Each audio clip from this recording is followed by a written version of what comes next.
నమో బుద్ధాయ. మిత్రులారా, B12 deficiency వలన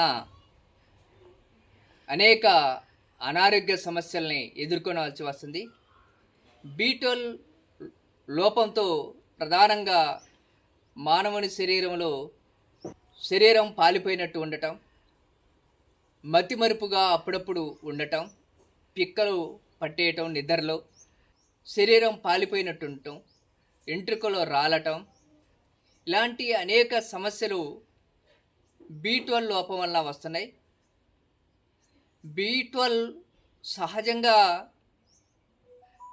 వేటల్లో దొరుకుతుంది.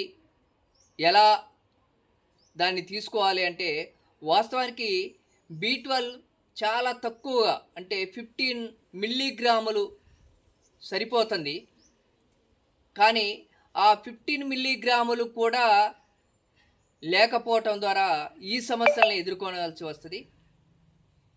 ఈ విటమిన్ B12 ప్రధానంగా మిల్లెట్స్లో జొన్నలు, సజ్జలు, కొర్రలు, రాగులు, ఊదలు, సామలు ఇలాంటి మిల్లెట్స్ని మనం రాత్రి నానబోసి ఉదయం అంబలిగా తయారు చేసుకున్న, అన్నంగా వండుకున్న, జావ చేసుకున్న చాలా అద్భుతమైనటువంటి B12 దొరుకుతుంది.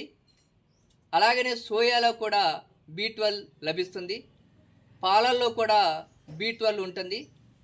ఇలా B12ని సహజంగా ఇలా తీసుకున్నట్టయితే ఇంతకుముందు చెప్పుకున్నటువంటి అనారోగ్య సమస్యల నుంచి సులభంగా బయటపడటానికి అవకాశం ఉంది. జై గురుదేవ.